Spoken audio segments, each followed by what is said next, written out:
Thank you, everybody. Good morning.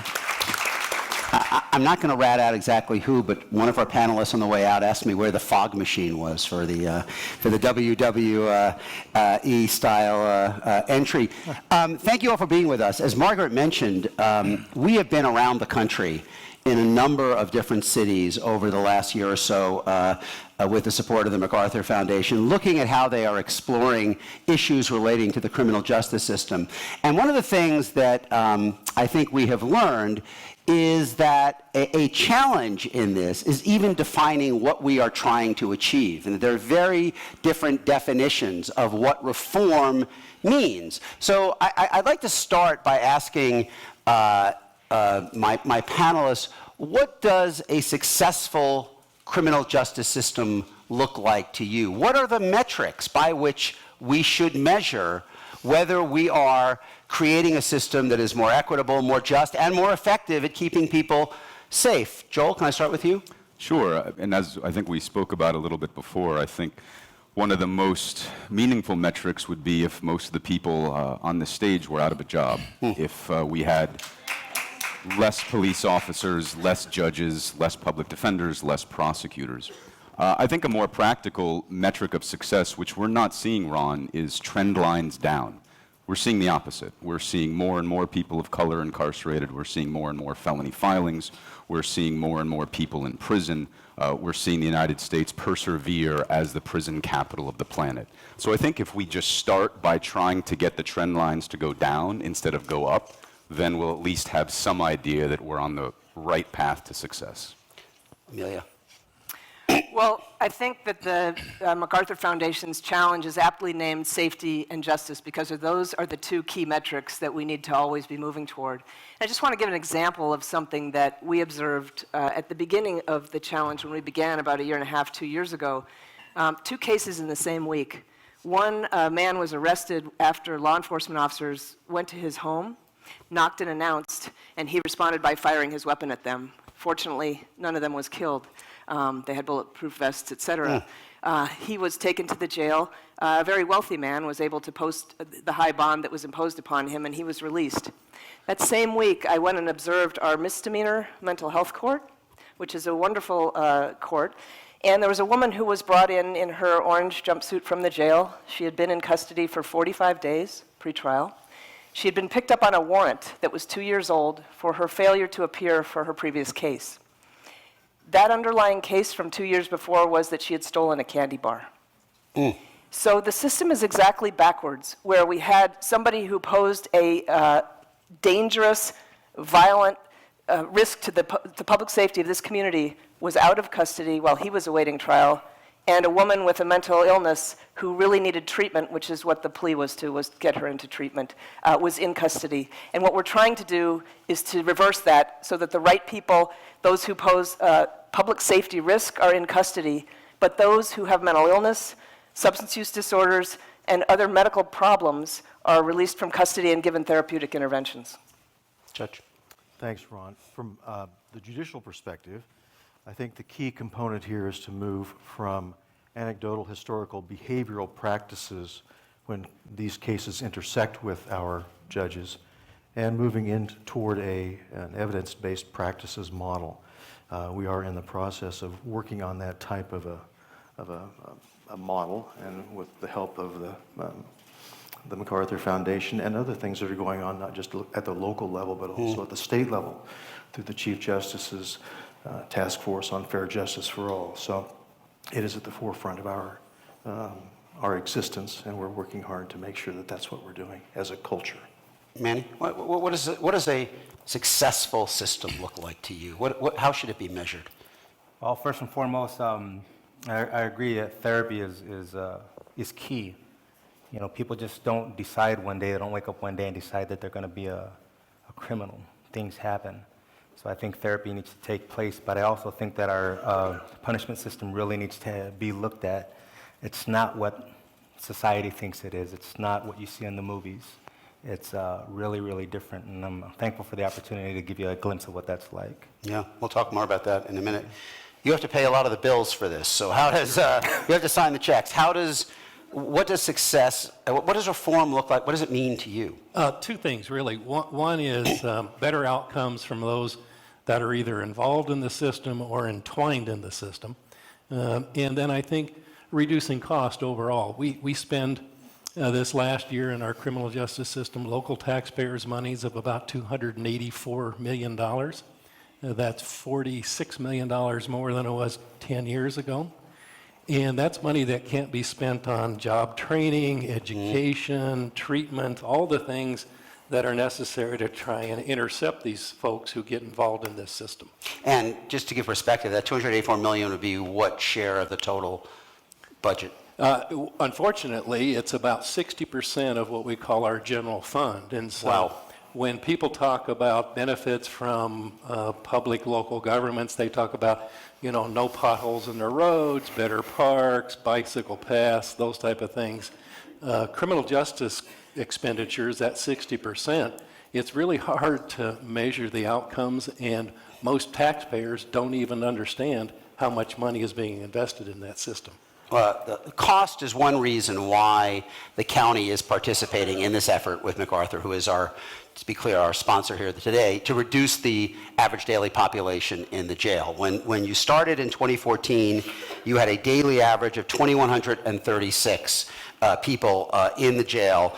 The goal is to reduce that by 25% by 2019, to get it down to 1,574. You are at 1860 today. You had some improvement, but it's kind of slowed down lately. Amelia, is the county on track to meet its goals, and what will it take to do that? Well, I hope we'll meet that goal. We are on track in some areas. For example, talked about someone with a misdemeanor arrest who was in custody for a lengthy period of time. The percentage of individuals in the jail pretrial who have been arrested on misdemeanors has shrunk tremendously.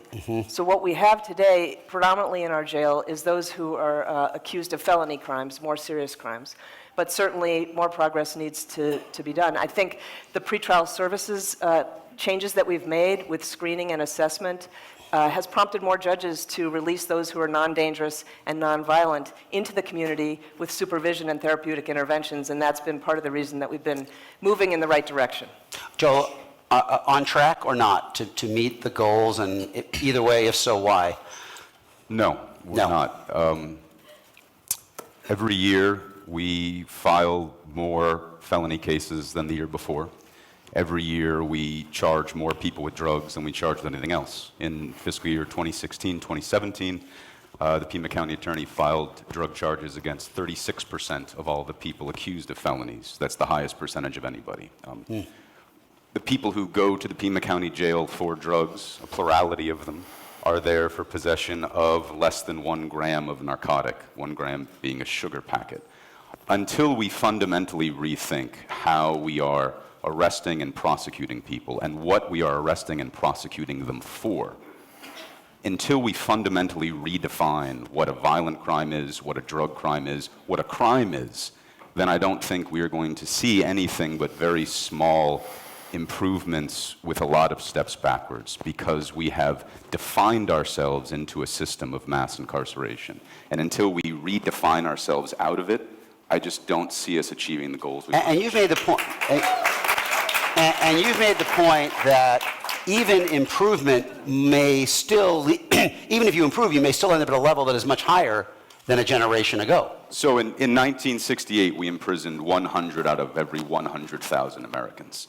In 2017, we imprisoned 720 out of every 100,000 Americans. So even if we improve by half, we are still 3 times worse than we were in 1968. 1 out of every 3 African Americans will be arrested at some point in his life, 1 out of every 3 African American men.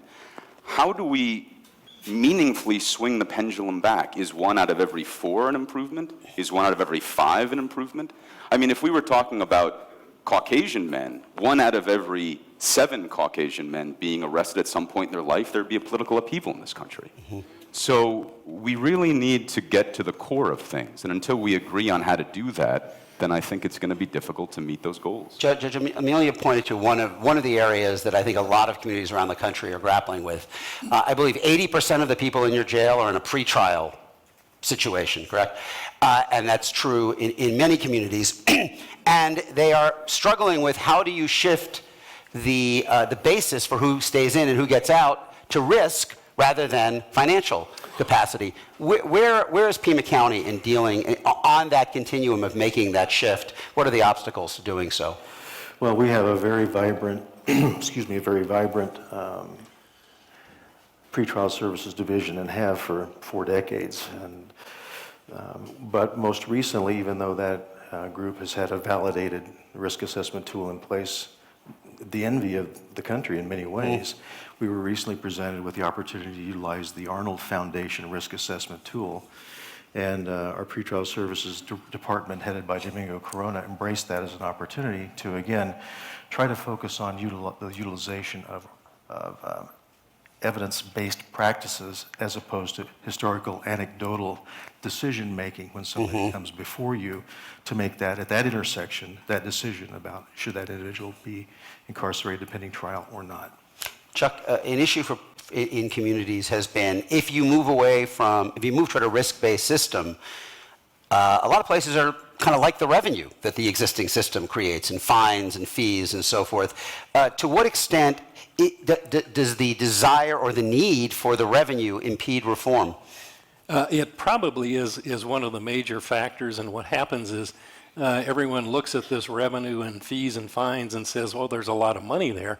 Well, there's no money for local governments. I mean, it all goes to state or to other pots of money, and so it's just kind of an illusion. And so it's not real. It's this artificial, okay, kind of incentive that basically cost everybody more money in the long run by many factors. Manny, I think in a lot of places, we have public defenders and DAs and police departments all grappling with the issue of, if for fiscal reasons, if for no other, how do we reduce prison populations now, which are consuming more and more of local and state budgets? But it's not often it's not as easy for the people kind of in the system to have their voices heard. If you were asked, and I guess I am asking you now, what are the keys to reducing the number of people who are incarcerated? Where would you begin? What is the point? As you say, you don't wake up and decide to be a criminal. Where is the point at which you think there is the maximum leverage to make a difference? I think education and therapy. A very good friend of mine once told me, she read a statement to me, and I'd like to read it to you real quick. She said, those who commit crimes against themselves or against society more often than not commit those crimes because at one time a crime was committed against them. And then she turned around and said, I'm going to replace one word. And she said, those who commit harm against themselves or against society more often than not commit that harm because a harm is committed against them. So again, I think if we focus on therapy and education, we would get the turnaround that we're looking for. Yeah, to that point, and again, this is not unique here, but 60%, the figure I've seen, of the people in the jail have some kind of mental health issue. Have the jails become the mental health provider of last resort? Yes? I think the answer is yes. I think that jails have become the mental health provider of first resort if you are anything but an upper-class member of American society. If you have problems with insurance, and now, thanks to our national government, more and more of us do. If you have problems paying for your health care out of pocket, and thanks to certain economic conditions, more and more of us do, then you're not getting adequate mental health care. You're getting mental health care if you do when you get arrested, when it's too late. What are the options, Judge? You have someone, you're now, as I understand it, as part of this effort, you are now screening everyone, correct? Correct. For mental health. Talk a little bit about that, and then what you can do when somebody comes back and says, look, the person in front of you actually is dealing with a mental health issue. Sure. What are your options? Well, first, again, I want to stress that we have a robust pretrial services department, and they do a lot of very in-depth risk assessment. When those folks then come to the court has a variety of options. We have a mental health court, we have drug treatment alternative to prison court, drug court, and that's at superior court level. At the limited jurisdiction court levels, they have those types of courts as well. So we do have the ability, once we have that information and the county attorney wishes to have those cases in that process, to get those folks. So, maybe let's start with this from your point of view. There is now more screening. What does that information, what does that provide to you? What does it enable you to do that you could not do before? Well, there's screening both by pretrial services, and then also our county attorney, Barbara Lawal, has innovated some programs that have screening beyond that. So one of the things we're able to do is to assess whether someone's suffering from a mental illness or substance use disorder and craft a plea agreement with them that would give them an alternative to incarceration as their consequence for their criminal activity. The county attorney in our county, Barbara Lawal, instituted a drug treatment alternative to prison program for individuals who are repetitive convicted felons on cases where they would otherwise be going to prison, now go to residential drug treatment, get wraparound recovery support services, and we have a rolling 65% success rate with regards to that. It's exactly the inverse of the failure rate we have with recidivism of folks coming out of prison. We also just worked recently to establish, and it's still in the pilot phases, a drug diversion program for individuals arrested for the first time for felony drug possession, and we've worked in close collaboration with the Public Defender's Office on that program. That involves a screening and assessment up front, and then the appropriate clinically determined intervention, whether it's residential treatment, intensive outpatient, or if the person is not an addict, a class. So we're trying to use evidence-based best practices and provide the most appropriate therapeutic intervention to reduce recidivism. That helps both the defendant to get out of the criminal justice system, to avoid the collateral consequences of a felony conviction, which is a real problem in many areas, and to be able to become a productive tax-paying member of the community, take care of their children, take care of their elderly relatives, and those sorts of things. Go ahead. We recognized back in 2006 that our jail was the largest mental health treatment provider in the county, and decided that what we needed to do is basically create an alternative to where people in behavioral health crisis or on the edge of becoming incarcerated could be taken, and that's why we built a crisis recovery center. Asked the voters in 2006 to do that, and they did, and they approved $20 million in bonds to build that facility. I mean, there's obviously an equity case for treating someone who has a substance abuse or mental health problem in a treatment environment rather than a incarceration environment. Is there a fiscal case for it too? Is it more or less expensive to treat someone outside or inside of It's orders of magnitude more expensive to treat on the inside as opposed to the outside and outpatient in a managed care environment.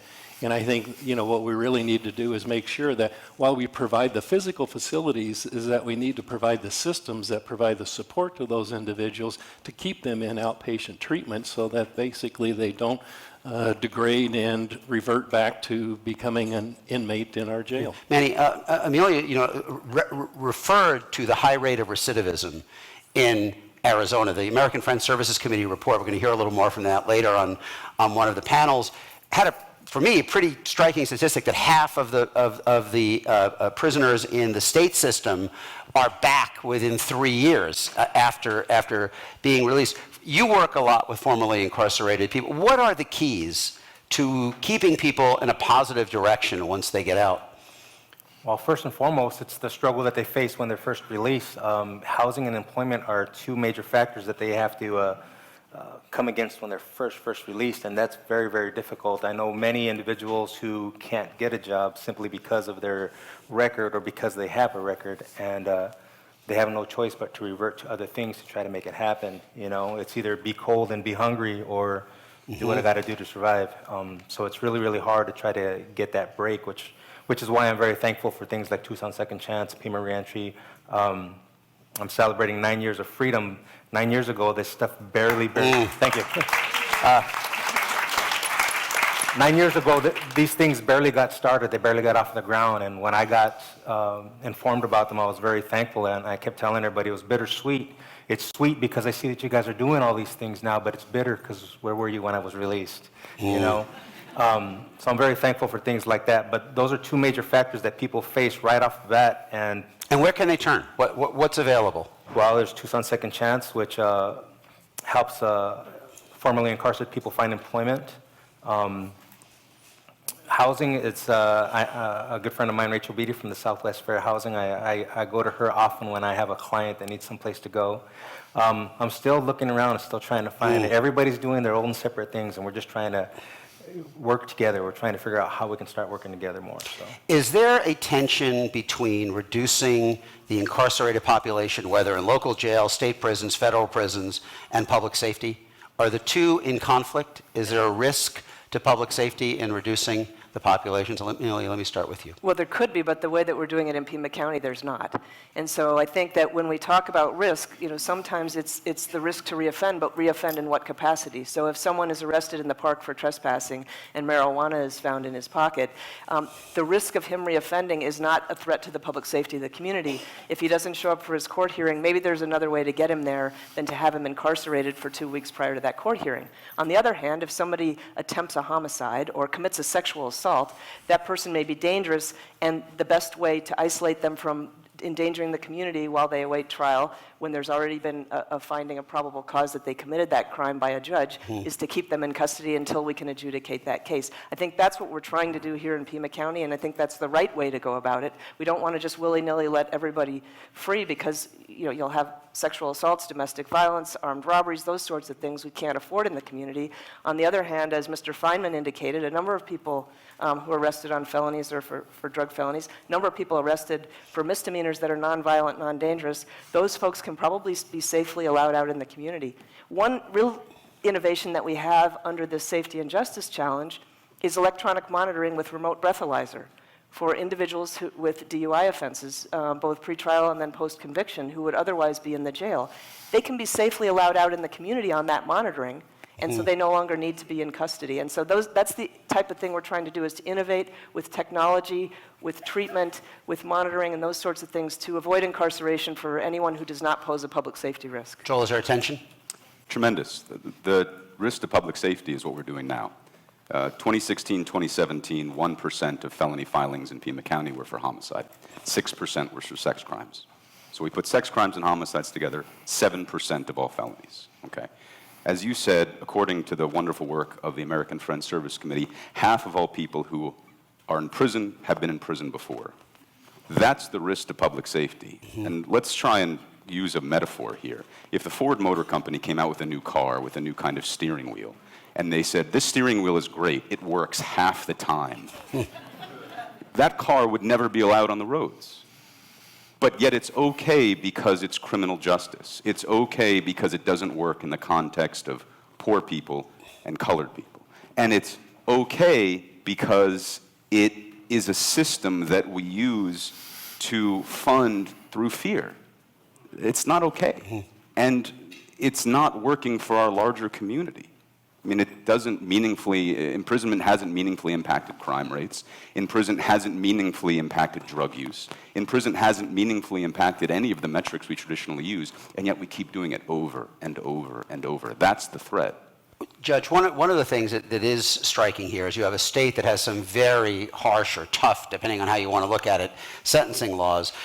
Truth in sentencing that was adopted by many states after the 1994 crime bill. Most places have rolled that back. The truth in sentencing requiring 85% of a sentence to be served. Most places have rolled that back for nonviolent offenses. Arizona is one of the 3 states that have not done any change on the nonviolent side. How much does state law and state rules limit what can be done on reform at the local level or affect it? Well, judges at the forefront, I must tell you, swear an oath to support the Constitution and laws of the state of Arizona. So that's where it all starts. Judges don't have a lot of ability to have flexibility within the confines of the sentencing guidelines. The courts do have the ability to find mitigating factors and aggravating factors on the other end of the spectrum.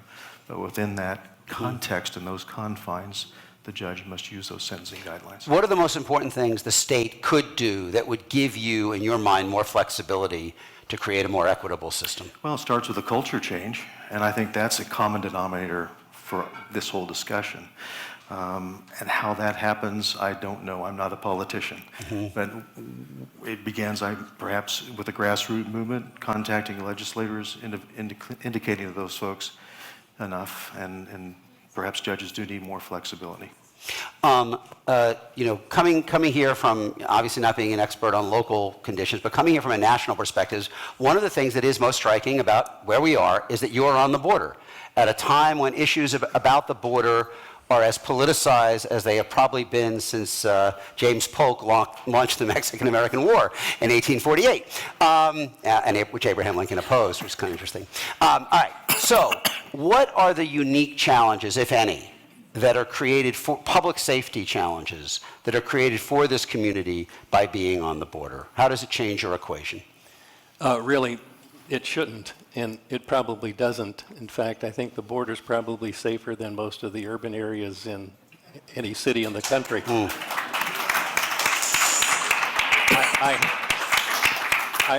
I happen to have a home in Mexico and a home here, and have no qualms about either place. I'm probably safer there than here. And so I think that it's just this made-up kind of hysteria that we have on the border that is just, it's not rational, and it basically is impeding trade and commerce across the border that we should be working on and enjoying, because as we improve our economy, we can do other things with the money, such as education or job training, and basically making better investments. The state, for several years, back to SB 1070, has been embroiled in a debate and litigation over what is the proper role for local law enforcement on immigration issues. Now with Jeff Sessions as Attorney General, there's a whole new set of pressures from the federal level. What do you think of the balance that Pima County, and Tucson City Police have struck? Do you feel at this point that that they have a productive role, or are they going too far in one direction or the other? It's going to sound strange as a public defender, but I'm thankful that we have Chief Magnus, and I'm thankful that we have Sheriff Napier. I much prefer working with those gentlemen than with the former sheriff of Maricopa County. I think in Pima County, we have our issues with law enforcement, as every other county does, and law enforcement has its issues with undocumented immigrants, as every county does. But I think that when it comes to the immigration issue, we are particularly fortunate in that in Sheriff Napier and Chief Magnus, we have two gentlemen who are, I think, uniquely sensitive to not only the political climate of this county, but to seeing to protecting the rights of people who are in this county, whether they're documented or undocumented. Manny, because one of the issues that has come up, certainly since President Trump took office, is this question of whether this atmosphere of heightened enforcement will make undocumented individuals or families less likely to report other crimes, or more fearful about coming forward on other crimes, and actually diminish public safety in the community. To what extent do you see that? Is there a fear for folks who may be in a domestic violence situation or some other kind of circumstance to interact with law enforcement out of fear of being caught up in a net? Honestly, that fear has always been there, regardless of who was in power or who the president was.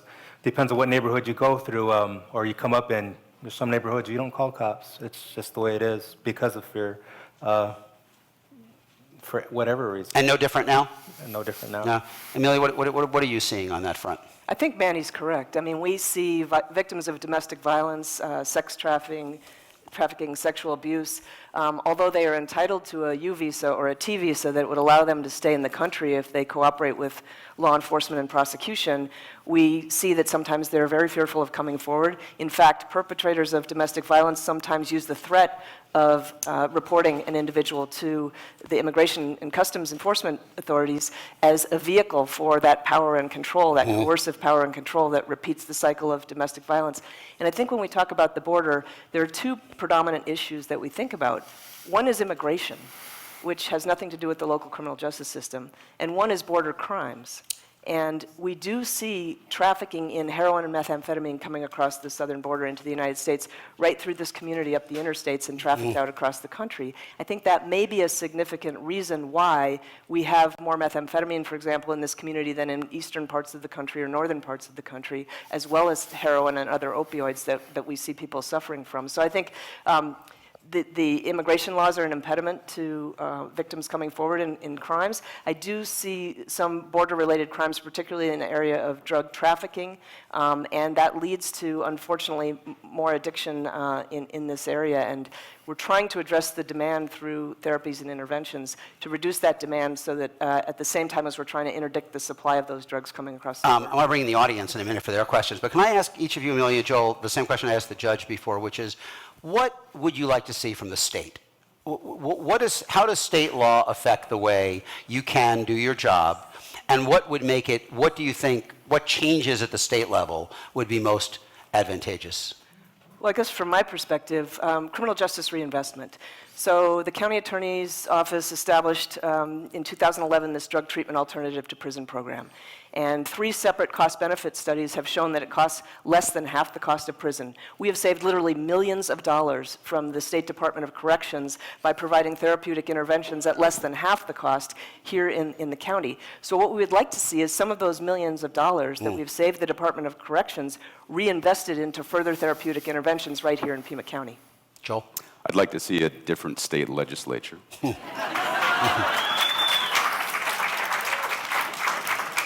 And I'd like to see lobbyists from law enforcement and the Pima County Attorney's Office lobby for modification of truth in sentencing laws, lobby for the decriminalization of marijuana, lobby for more money for rehabilitation and less money for prisons.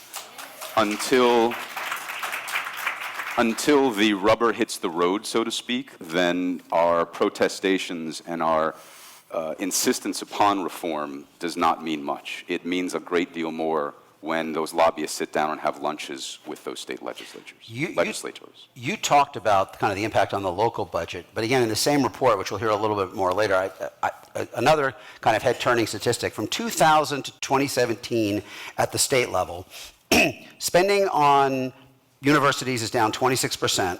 Spending on economic security is down 24%. Spending on K-12 is essentially static, up 3% over a decade. Spending on corrections is up 28% at the state level. It's kind of chewing through the budget.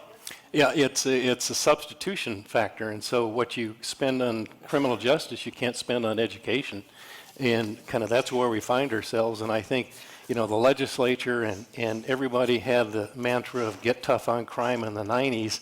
You know, I think that you ought to basically reinvent the mantra and call get smart on crime in the 2020s, because it's going to require And what's the biggest barrier to doing that? No, your thought. Yeah, biggest barrier to doing that is again, getting a legislature to understand the direct relationship between the finite pot of money that taxpayers can provide for governmental services, and then allocating that in a smart way that basically grows the economy and basically improves the outcomes for the people who are in the community and in the state. And that means reinvesting and investing in education and workforce training, trying to grow wealth in the community, economic development. It doesn't mean building more prisons. Yeah, let's go to the audience. Let's bring in some questions. We have some microphones, I think. Let's see. There we go. Just identify yourself, please, to start. Dustin Williams, Pima County School Superintendent, elected for the schools. One of the barriers that we see in our juvenile detention center and the jails is at that state legislature and those policies and procedures. And the legislature doesn't want to fund and does not fund our 18 to 21-year-olds to be educated, nor do they want to pay the full 100 cents on the dollar. They want to pay 72 cents on the dollar. If it wasn't for Chuck Huckelberry and our county supervisors to help us out, we would have had to fire teachers. What is the message for our legislature to make this more equal? And do you support policy and procedures to equalize that payment for the students that are incarcerated and to obviously educate students that are 18 to 21? Anybody want to jump in? Chuck? Well, I think, yeah, education is key, but I think at the same time, both in the juvenile detention facility as well as the adult detention facility, there needs to be a renewed interest in job training so that those who basically are detained in those facilities gain some skills so they can become employed once they're released, so they can, as they're employed, earn money to basically support a different lifestyle. And if I can just add anecdotally, Ron, Yes. the juvenile detention facility, when constructed in the late 90s, around 2000, was built to house, 300 kids?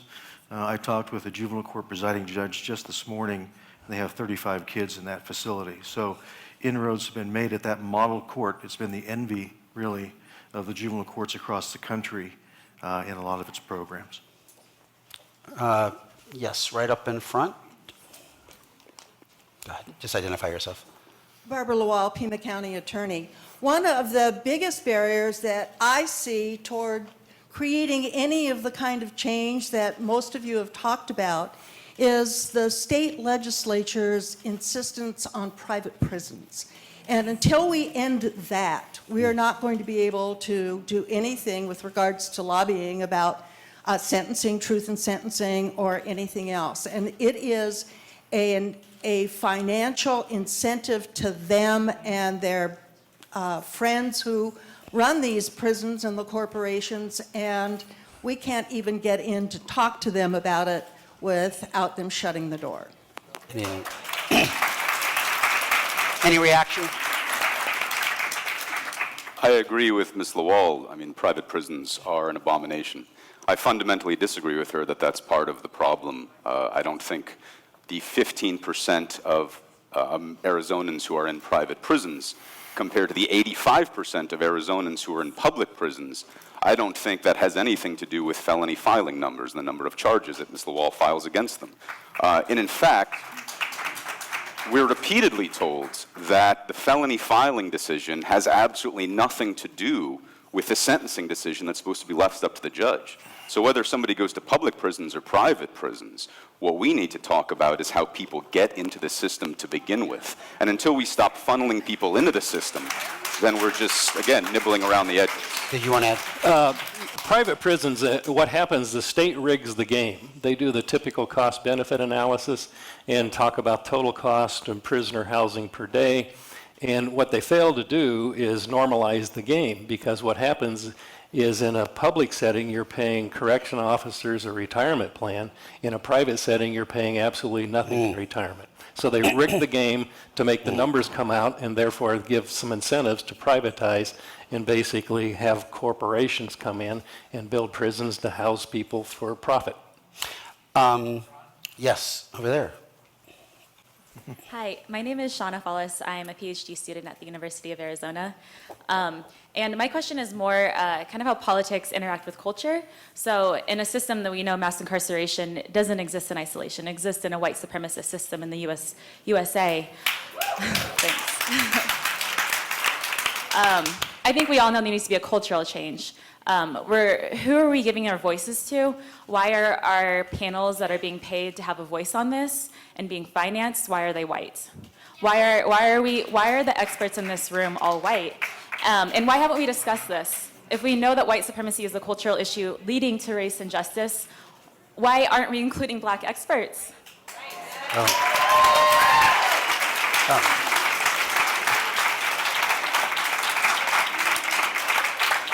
Well, not speaking on behalf of all of society, there are going to be experts, African American experts, later in the panels, but in the event, it's not kind of monolithic at all. But it does go. Your question does go to the kind of issue of who is being heard as these decisions are being made, right? I mean, that is. I mean, kind of more broadly, I think, I'm not trying to deflect your question, but I'm just trying to kind of enlarge it. And Manny, I asked you this before, in these debates, as you hear legislators debating with public defenders, with county prosecutors, to what extent do you feel like the perspective of people who have actually been through the system being heard, and how different would the debate sound if they were? Well, I'm glad that you said that. Let me say this real quick. I sit up here as an expert by experience, as a formerly system-involved person, so my area of expertise is a little different than my other panelists here. Glenn Martin from Just Leadership USA once said that those closest to the problem are those closest to the solution. So I agree with you. I think that there should be more people of color, there should be more victims, and more system-involved people up here, because we're the ones that need to have this conversation. We're the ones that have that voice. And I just want to add real quick, that I do want to stand up for victims' rights. I always have to make sure that I say this, even though I'm a system-involved person or formerly incarcerated, victims do have rights. And I don't want to stand up here and say that I didn't do anything wrong or I didn't deserve the punishment for the crime that I committed. What I am up here saying is what was decided for me didn't help. It made things worse. And here after the fact, 9 years after the fact, I'm still struggling. And so these are the conversations, again, I'm glad you said that people need to understand. I've been out for 9 years and I'm still struggling. It's still very, very difficult for me to try to live amongst you people. And I'm not a citizen. I don't have my rights back. I wake up every day asking myself, what does it mean to be free? The things that you take for granted, I have to try to figure out. And there's no support groups for people like me. So, ma'am, I am glad that you brought that up, and I hope that we do invite more victims, more system-involved people, and more people of color to have these conversations. Oh.